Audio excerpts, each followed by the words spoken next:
Hi everyone, welcome back for the final chapter of Harry Potter and the Sorcerer's Stone. Here we are, chapter 17. Just to recall what happened in chapter 16, Ron, Hermione, and Harry went after the Sorcerer's Stone. They were going to go through the trapdoor. They had to get past Fluffy, which took playing the flute that Hagrid had given Harry, and he went right to sleep.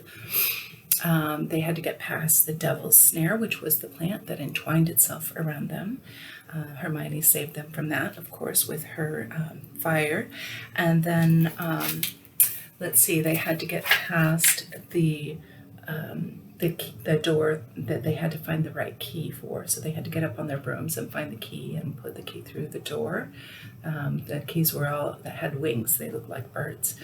Then they had to get past the huge chess game where Ron sacrificed himself and was taken off by the queen, the White Queen. And so then Harry and Hermione went through the final spell, or not the final one, but to get into where the Sorcerer's Stone was, they had to go through fire. And there was the bottles of potions, and it was not magic. They had to use logic, and Hermione, of course, came through for that. She went back through the purple fires to go and rescue Ron and get Dumbledore's help, and then Harry went on through to the final chamber where the Sorcerer's Stone should be. So here we go. When he got in there, there was already somebody there. But it wasn't Snape. It wasn't even Voldemort. Who was it? Here we go. Chapter 17, The Man with Two Faces. And here's the illustration. All right. Who is that? Here we go. It was Quirrell. You, gasped Harry. Quirrell smiled. His face wasn't twitching at all. Me, he said calmly. I wondered whether I'd be meeting you here, Potter. But I thought, Snape? Severus? Quirrell laughed, and it wasn't his usual quivering treble either, but cold and sharp. Yes, Severus does seem the type, doesn't he? So useful to have him swooping around like an overgrown bat. Next to him, who would suspect poor stuttering Professor Quirrell? Harry couldn't take it in. This couldn't be true. It couldn't. But Snape tried to kill me. No. I tried to kill you. Your friend Miss Granger accidentally knocked me over as she rushed to set fire to Snape at that Quidditch match. She broke my eye contact with you. Another few seconds, and I'd have gotten you off that broom. I'd have managed it before then if Snape hadn't been muttering a counter curse trying to save you. Snape was trying to save me? Of course, said Quirrell coolly. Why do you think he wanted you to referee your next match? He was trying to make sure I didn't do it again.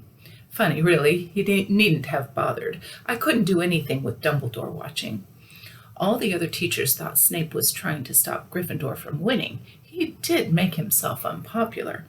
And what a waste of time when, after all that, I'm going to kill you tonight. Quirrell snapped his fingers. Ropes sprang out of thin air and wrapped themselves tightly around Harry. You're too nosy to live, Potter, scurrying around the school on Halloween like that. For all I knew, you'd seen me coming to look at what was guarding the stone. You let the troll in? Certainly. I have a specific gift with trolls. You must have seen what I did to the one in the chamber back there. Unfortunately, while everyone else was running around looking for it, Snape, who already suspected me, went straight to the third floor to head me off. Not only did my troll fail to beat you to death, that three-headed dog didn't even manage to bite Snape's leg off properly. Now, wait quietly, Potter. I need to examine this interesting mirror. It was only then that Harry realized what was standing behind Quirrell. It was the mirror of Erised. This mirror is the key to finding the stone, Quirrell muttered, tapping his way around the frame. Trust Dumbledore to come up with something like this, but he's in London. I'll be far away by the time he gets back. All Harry could think of doing was to keep Quirrell talking and stop him from concentrating on the mirror. I saw you and Snape in the forest, he blurted out. Yes, said Quirrell idly, walking around the mirror to look at the back. He was on to me by that time, trying to figure out how far I'd got. He suspected me all along, tried to frighten me, as though he could when I had Lord Voldemorte on my side. Quirrell came back out from behind the mirror and stared hungrily into it. I see the stone. I'm presenting it to my master. But where is it? Harry struggled against the ropes binding him, but they didn't give. He had to keep Quirrell from giving his whole attention to the mirror. But Snape always seemed to hate me so much. Oh, he does, said Quirrell casually. Heavens, yes. He was at Hogwarts with your father, didn't you know? They loathed each other, but he never wanted you dead. But I heard you a few days ago sobbing. I thought Snape was threatening you. For the first time, a spasm of fear flitted across Quirrell's face. Sometimes, he said, I find it hard to follow my master's instructions. He is a great wizard, and I am weak. You mean Hugh was there in the classroom with you? Harry gasped. He is with me wherever I go, said Quirrell quietly. I met him when I traveled around the world. A foolish young man I was then, full of ridiculous ideas about good and evil. Lord Voldemort showed me how wrong I was. There is no good and evil, there is only power, and those too weak to seek it. Since then I have served him faithfully, although I have let him down many times. He has had to be very hard on me. Quirrell shivered suddenly. He does not forgive mistakes easily. When I failed to steal the stone from Gringotts, he was most displeased. He punished me, decided he would have to keep a closer watch on me. Quirrell's voice trailed away. Harry was remembering his trip to Diagon Alley. How could he have been so stupid? He had seen Quirrell there that very day, shaken hands with him in the leaky cauldron. Quirrell cursed under his breath. I don't understand. Is the stone inside the mirror? Should I break it? Harry's mind was racing. What I want more than anything else in the world at the moment, he thought, is to find the stone before Quirrell does. So if I look in the mirror, I should see myself finding it, which means I'll see where it's hidden. But how can I look without Quirrell realizing what I'm up to? He tried to edge to the left to get in front of the glass without Quirrell noticing, but the ropes around his ankles were too tight. He tripped and fell over. Quirrell ignored him. He was still talking to himself. What does this mirror do? How does it work? Help me, master. And to Harry's horror, a voice answered, and the voice seemed to come from Quirrell himself. Use the boy. Use the boy. Quirrell rounded on Harry. Yes, Potter, come here. He clapped his hands once, and the ropes binding Harry fell off. Harry got slowly to his feet. Come here, Quirrell repeated. Look in the mirror and tell me what you see. Harry walked toward him. I must lie, he thought desperately. I must look and lie about what I see, that's all. Quirrell moved close behind him. Harry breathed in the funny smell that seemed to come from Quirrell's turban. He closed his eyes, stepped in front of the mirror, and opened them again. He saw his reflection, pale and scared-looking at first, but a moment later the reflection smiled at him. It put his hand into its pocket and pulled out a blood-red stone. It winked and put the stone back in its pocket. And as it did so, Harry felt something heavy drop into his real pocket. Somehow, incredibly, he'd gotten the stone. Well, said Quirrell impatiently, what do you see? Harry screwed up his courage. I see myself shaking hands with Dumbledore, he invented. I've won the House Cup for Gryffindor. Quirrell cursed again. Get out of the way, he said. As Harry moved aside, he felt the Sorcerer's Stone against his leg. Dare he make a break for it? But he hadn't walked 5 paces before a high voice spoke. though Quirrell wasn't moving his lips. "He lies! He lies!" "Potter, come back here," Quirrell shouted. "Tell me the truth. What did you just see?" The high voice spoke again. "Let me speak to him, face to face." "Master, you are not strong enough." "I have enough strength for this." Harry felt as if the devil's snare was rooting him to the spot. He couldn't move a muscle. Petrified, he watched as Quirrell reached up and began to unwrap his turban. What was going on? The turban fell away. Quirrell's head looked strangely small without it. Then he turned slowly on the spot. Harry would have screamed, but he couldn't make a sound. Where there should have been a back to Quirrell's head, there was a face. The most terrible face Harry had ever seen. It was chalk white with glaring red eyes and slits for nostrils like a snake. "Harry Potter," it whispered. Harry tried to take a step backward, but his legs wouldn't move. "See what I've become," the face said. "Mere shadow and vapor. I have form only when I can share another's body. But there have always been those willing to let me into their hearts and minds. Unicorn blood has strengthened me these past weeks. You saw faithful Quirrell drinking it for me in the forest. And once I have the elixir of life, I will be able to create a body of my own. Now, why don't you give me that stone in your pocket?" So he knew. The feeling suddenly surged back into Harry's legs. He stumbled backwards. "Don't be a fool," snarled the face. "Better save your own life and join me, or you'll meet the same end as your parents. They died begging me for mercy." "Liar!" Harry suddenly shouted. Quirrell was walking backward at him so that Voldemort could still see him. The evil face was now smiling. "How touching," it hissed.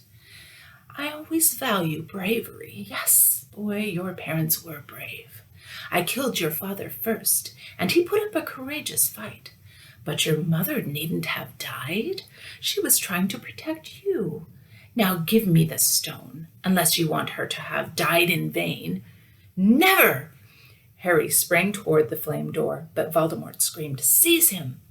And the next second, Harry felt Quirrell's hand close on his wrist. At once, a needle-sharp pain seared across Harry's scar. His head felt as though it was about to split in two. He yelled, struggling with all his might, and to his surprise, Quirrell let go of him. The pain in his head lessened.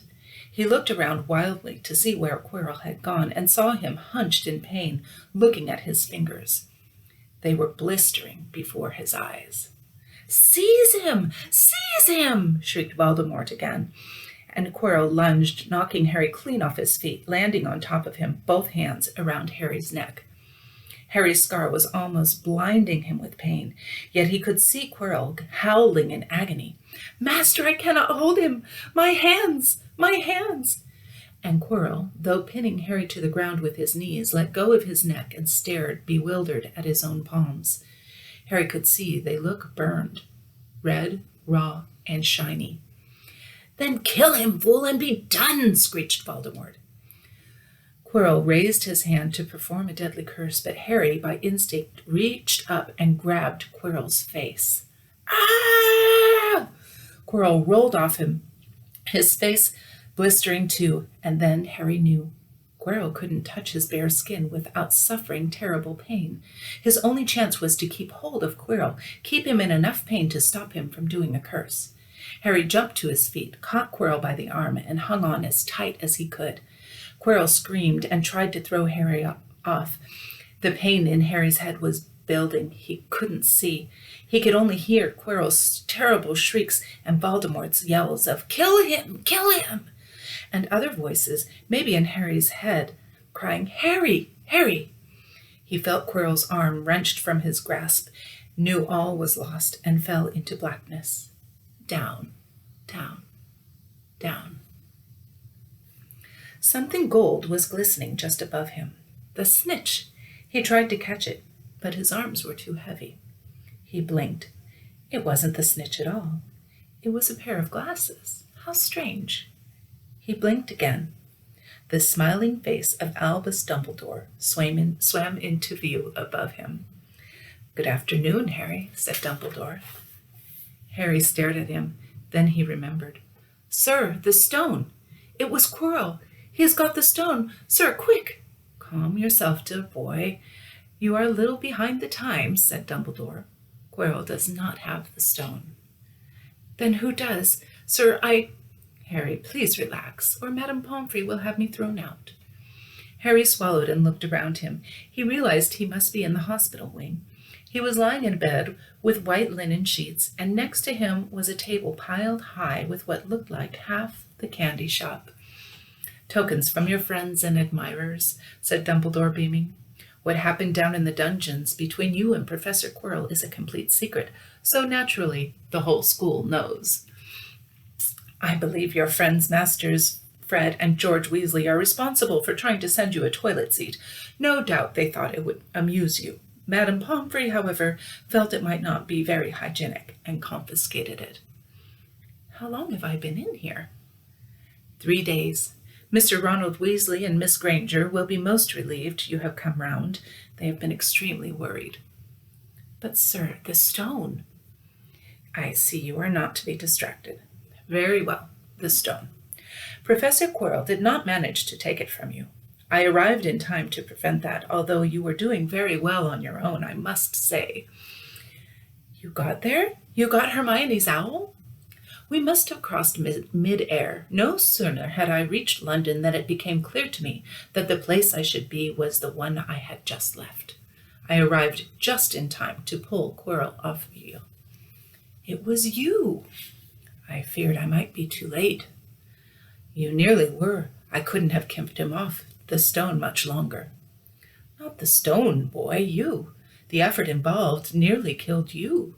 For one terrible moment there I was afraid that it had. As for the stone, it has been destroyed." "Destroyed?" said Harry blankly. "But your friend, Nicholas Flamel—" "Oh, you know about Nicholas," said Dumbledore, sounding quite delighted. "You did do the thing properly, didn't you? Well, Nicholas and I have had a little chat and agreed it's all for the best." "But that means he and his wife will die, won't they?" "Yes, though they have enough elixir stored to set their affairs in order, and then, yes, they will die." Dumbledore smiled at the look of amazement in Harry's face. "To one as young as you, I'm sure it seems incredible, but Nicholas and Perenelle, it really is like going to bed after a very, very long day.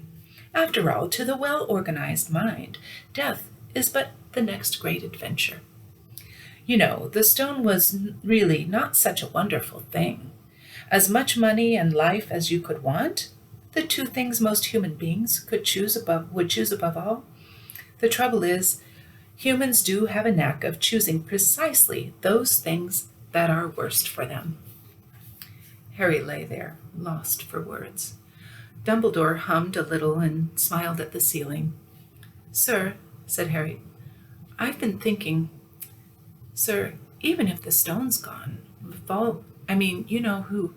Call him Voldemort, Harry. Always use the proper name for things. Fear of a name increases fear of the thing itself." "Yes, sir. Well, Voldemort's going to try other ways of coming back, isn't he? He hasn't gone, has he?" "No, Harry, he has not. He is still out there somewhere, perhaps looking for another body to share. Not being truly alive, he cannot be killed. He left Quirrell to die.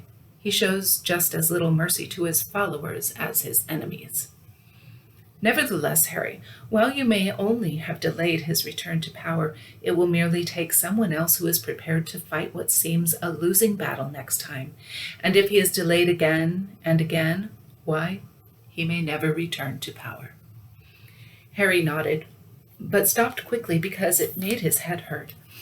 Then he said, "Sir, there are some other things I'd like to know, if you can tell me. Things I want to know the truth about." "The truth," Dumbledore sighed. "It is a beautiful and terrible thing, and should therefore be treated with great caution. However, I shall answer your questions unless I have a very good reason not to, in which case I beg you'll forgive me. I shall not, of course, lie. Well, Voldemort said that he only killed my mother because she tried to stop him from killing me. But why would he want to kill me in the first place? Dumbledore sighed very deeply this time. Alas, the first thing you ask me, I cannot tell you. Not today, not now. You will know one day. Put it from your mind for now, Harry. When you are older, I know you hate to hear this. When you are ready, you will know. And Harry knew it would be no good to argue. But why couldn't Quirrell touch me? Your mother died to save you. If there is one thing Voldemort can't understand, it is love. He didn't realize that love, as powerful as your mother's, for you leaves its own mark. Not a scar, no visible sign. To have been loved so deeply, even though the person who loved us is gone, will give us some protection forever. It is in your very skin. Quirrell, full of hatred, greed, and ambition, sharing his soul with Voldemort, could not touch you for this reason. It was agony to touch a person marked by something so good. Dumbledore now became very interested in a bird out on the windowsill, which gave Harry time to dry his eyes on the sheet. When he had found his voice again, Harry said, "And the invisibility cloak? Do you know who sent it to me?" "Ah, your father happened to leave it in my possession, and I thought you might like it." Dumbledore's eyes twinkled. "Useful things. Your father used it mainly for sneaking off to the kitchens to steal food when he was here. And there's something else. Fire away." Quirrell said Snape, Professor Snape, Harry. "Yes, him. Quirrell said he hates me because he hated my father. Is that true?" "Well, they did rather detest each other, not unlike yourself and Mr. Malfoy. And then your father did something Snape could never forgive." "What?" "He saved his life." "What?" "Yes," said Dumbledore dreamily. "Funny the way people's minds work, isn't it? Professor Snape couldn't bear being in your father's debt. I do believe he worked so hard to protect you this year because he felt that would make him and your father even. Then he could go back to hating your father's memory in peace." Harry tried to understand this, but it made his head pound, so he stopped. "And, sir, there's one more thing." "Just the one?" "How did I get the stone out of the mirror?" "Ah, now, I'm glad you asked me that. It was one of my more brilliant ideas. And between you and me, that's saying something. You see, only one who wanted to find the stone, find it, not use it, would be able to get it. Otherwise, they'd just see themselves making gold or drinking elixir of life. My brain surprises me, even me sometimes. Now, enough questions. I suggest you make a start on these sweets. Berry bots, every flavor beans. I was unfortunate enough in my youth to come across a vomit-flavored one, and since then I'm afraid I've rather lost my liking for them. But I think I'll be safe with an iced toffee, don't you?" He smiled and popped the golden brown bean into his mouth. He choked and said, "Ugh, alas, earwax." Madame Pomfrey, the nurse, was a nice woman, but very strict. "Just 5 minutes," Harry pleaded. "Absolutely not." "You let Professor Dumbledore in?" "Well, of course. That was the headmaster, quite different. You need rest." "I am resting. Look, lying down and everything." "Oh, go on, Madame Pomfrey." "Oh, very well," she said, "but 5 minutes only." And she let Ron and Hermione in. "Harry!" Hermione looked ready to fling her arms around him again, but Harry was glad she held herself in, as his head was still very sore. "Oh, Harry, we were sure you were going to—" Dumbledore was so worried. "The whole school's talking about it," said Ron. "What really happened?" It was one of those rare occasions when the true story is even more strange and exciting than the wild rumors. Harry told them everything. Quirrell, the mirror, the stone, and Voldemort. Ron and Hermione were a very good audience. They gasped in all the right places, and when Harry told them what was under Quirrell's turban, Hermione screamed out loud. "So the stone's gone," said Ron finally. "Flamel's just going to die?" "That's what I said, but Dumbledore thinks that, what was it? To well-organized mind, death is but the next great adventure."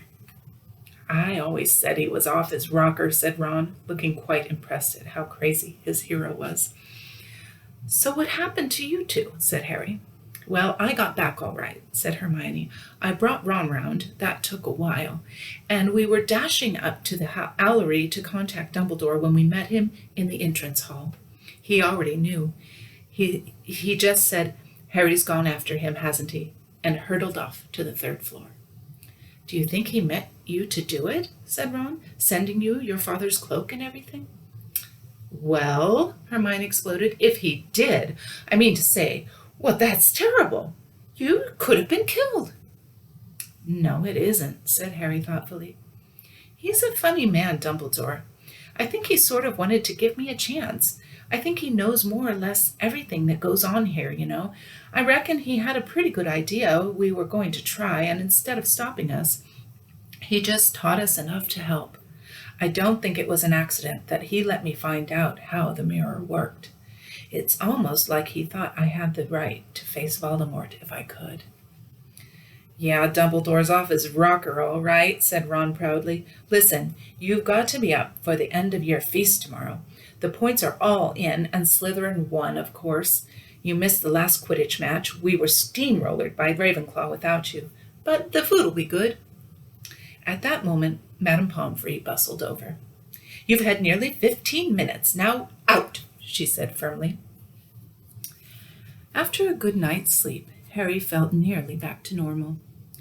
I want to go to the feast," he told Madame Pomfrey as she straightened his many candy boxes. "I can, can't I?" "Professor Dumbledore says you are to be allowed to go," she said sniffily, as though in her opinion Professor Dumbledore didn't realize how risky feasts could be. "And you have another visitor." "Oh, good," said Harry. "Who is it?" Hagrid sidled through the door as he spoke. As usual, when he was indoors, Hagrid looked too big to be allowed. He sat down next to Harry, took one look at him, and burst into tears. "It's all my ruddy fault," he sobbed, his face in his hands. "I told the evil git how to get past Fluffy. I told him it was the only thing he didn't know, and I told him you could have died, all for a dragon egg. I'll never drink again. I should be chucked out and made to live as a muggle." "Hagrid," said Harry, shocked to see Hagrid shaking with grief and remorse, great tears leaking down into his beard. "Hagrid, he'd have found out somehow. This is Voldemort we're talking about. He'd have found out even if you hadn't told him." "You could have died," sobbed Hagrid, "and don't say the name." "Voldemort!" Harry bellowed, and Hagrid was so shocked he stopped crying. "I've met him, and I'm calling him by his name. Please cheer up, Hagrid. We saved the stone. It's gone. He can't use it. Have a chocolate frog. I've got loads." Hagrid wiped his nose on the back of his hand and said, "That reminds me, I've got you a present." "It's not a stoat sandwich, is it?" said Harry anxiously, and at last Hagrid gave a weak chuckle. "Nah, Dumbledore gave me the day off yesterday to fix it. Of course, he should have sacked me instead. Anyway, got you this." It seemed to be a handsome leather-covered book. Harry opened it cautiously. It was full of wizard photographs. Smiling and waving at him from every page were his mother and father. "Sent owls off to all your parents' old school friends asking for photos. Knew you didn't have any. Do you like it?" Harry couldn't speak, but Hagrid understood. Harry made his way down to the end-of-the-year feast alone that night. He had been held up by Madame Pomfrey fussing about, insisting on giving him one last checkup, so the great hall was already full. It was decked out in the Slytherin colors of green and silver to celebrate Slytherin's winning the House Cup for the 7th year in a row. A huge banner showing the Slytherin serpent covered the wall behind the high table. When Harry walked in, there was a sudden hush, and then everybody started talking loudly at once. He slipped into a seat between Ron and Hermione at the Gryffindor table and tried to ignore the fact that people were standing up to look at him. Fortunately, Dumbledore arrived moments later. The babble died away. "Another year gone," said Dumbledore cheerfully, "and I must trouble you with an old man's wheezing waffle before we sink our teeth into our delicious feast. What a year it has been! Hopefully your heads are all a little fuller than they were. You have the whole summer ahead to get them nice and empty before next year starts. Now, as I understand it, the House Cup here needs awarding, and the points stand thus. In 4th place, Gryffindor with 312 points. In 3rd, Hufflepuff with 352. Ravenclaw has 426, and Slytherin 472. A storm of cheering and stamping broke out from the Slytherin table. Harry could see Draco Malfoy banging his goblet on the table. It was a sickening sight. "Yes, well done, Slytherin," said Dumbledore. "However, recent events must be taken into account." The room went very still. The Slytherin's smiles faded a little. "Ahem," said Dumbledore. "I have a few last-minute points to dish out. Let me see. Yes, first, to Mr. Ronald Weasley." Ron went purple in the face. He looked like a radish with a bad sunburn. "For the best played game of chess Hogwarts has seen in many years, I award Gryffindor House 50 points. Gryffindor cheers nearly raised the bewitching ceiling. The stars overhead seemed to quiver. Percy could be heard telling the other prefects, "My brother, you know, my youngest brother, got past McGonagall's giant chess set." At last there was silence again. "Second, to Miss Hermione Granger. For the use of cool logic in the face of fire, I award Gryffindor House 50 points." Hermione buried her face in her arms. Harry strongly suspected she had burst into tears. Gryffindor, up and down the table, were beside themselves, and they were 100 points up. "Third, to Mr. Harry Potter," said Dumbledore. The room went deadly quiet. "For pure nerve and outstanding courage, I award Gryffindor House 60 points." The din was deafening. Those who could add up while yelling themselves hoarse knew that Gryffindor now had 472 points, exactly the same as Slytherin. They had just tied for the House Cup. If only Dumbledore had given Harry just one more point. Dumbledore raised his hand. The room gradually fell silent. "There are all kinds of courage," said Dumbledore, smiling. "It takes a great deal of bravery to stand up to our enemies, but just as much to stand up to our friends. Therefore, I award 10 points to Mr. Neville Longbottom." Someone standing outside the Great Hall might well have thought some sort of explosion had taken place, so loud was the noise that erupted from the Gryffindor table.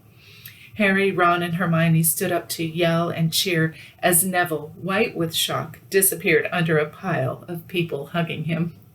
He had never won so much as a point for Gryffindor before. Harry, still cheering, nudged Ron in the ribs and pointed at Malfoy, who couldn't have been more stunned and horrified if he had just had the body-bind curse put on him. "Which means," Dumbledore called over the storm of applause, for even Ravenclaw and Hufflepuff were celebrating the downfall of Slytherin, "we need a little change of decoration." He clapped his hands. In an instant, the green hangings became scarlet, and the silver became gold. The huge Slytherin serpent vanished, and a towering Gryffindor lion took its place. Snape was shaking Professor McGonagall's hand with a horrible, forced smile. He caught Harry's eye, and Harry knew at once that Snape's feelings toward him hadn't changed one jot. This didn't worry Harry. It seemed as though life would be back to normal next year, or as normal as it ever is at Hogwarts. It was the best evening of Harry's life, better than winning at Quidditch or Christmas or knocking out mountain trolls. He would never, ever forget tonight. Harry had almost forgotten that the exam results were still to come, but they did come. To their great surprise, both he and Ron passed with good marks. Hermione, of course, had the best grades for the first years. Even Neville scraped through, his good herbology mark making up for his abysmal potions point. They had hoped that Goyle, who was almost as stupid as he was mean, might be thrown out, but he had passed too. It was a shame, but as Ron said, you couldn't have everything in life. And suddenly their wardrobes were empty, their trunks were packed, Neville's toad was found lurking in the corner of the toilets. Notes were handed out to all students warning them not to use magic over the holidays. "I always hope they'll forget to give us these," said Fred Weasley sadly. Hagrid was there to take them down to the fleet of boats that sailed across the lake. They were boarding the Hogwarts Express, talking and laughing as the countryside became greener and tidier. Eating Bertie Bott's every flavor beans as they sped past Muggle towns, pulling off their wizard robes and putting on jackets and coats, pulling into platform 9 3/4 at King's Cross Station. It took quite a while for them all to get off the platform. A wizened old guard was up by the ticket barrier, letting them go through the gate in 2s and 3s, so they didn't attract attention by all bursting out of a solid wall at once and alarming the Muggles. "You must come and stay this summer," said Ron. "Both of you. I'll send you an owl." "Thanks," said Harry. "I'll need something to look forward to." People jostled them as they moved forward toward the gateway back to the Muggle world. Some of them called, "Bye, Harry." "See you, Potter." "Still famous," said Ron, grinning at him. "Not where I'm going, I promise you," said Harry. He, Ron, and Hermione passed through the gateway together. "There he is, Mom! There he is! Look!" It was Ginny Weasley, Ron's younger sister, but she wasn't pointing at Ron. "Harry Potter!" she squealed. "Look, Mom, I can see." "Be quiet, Ginny, and it's rude to point." Mrs. Weasley smiled down at them. "Busy here?" she said. "Very," said Harry. "Thanks for the fudge and the sweater, Mrs. Weasley." "Oh, it was nothing, dear." "Ready, are you?" Oh, this was Uncle Vernon. "Ready, are you?" It was Uncle Vernon, still purple-faced, still mustached, still looking furious at the nerve of Harry carrying an owl in a cage in a station full of ordinary people. Behind him stood Aunt Petunia and Dudley, looking terrified at the very sight of Harry. "You must be Harry's family," said Mrs. Weasley. "In a manner of speaking," said Uncle Vernon. "Hurry up, boy, we haven't got all day." He walked away. Harry hung back for a last word with Ron and Hermione. "See you over summer, then." "Hope you have a good holiday," said Hermione, looking uncertainly after Uncle Vernon, shocked that anyone could be so unpleasant. "Oh, I will," said Harry, and they were surprised at the grin that was spreading over his face. "They don't know that we're not allowed to use magic at home. I'm going to have a lot of fun with Dudley this summer." And that is the end. Well, how timely, finishing this up just as the summer vacations are starting. I hope that you all have a good summer. If you would like to continue listening to the Harry Potter series, if you would like me to continue reading it, please go ahead and put your comments on my channel. And anyway, I've enjoyed reading this for you and reading it with you.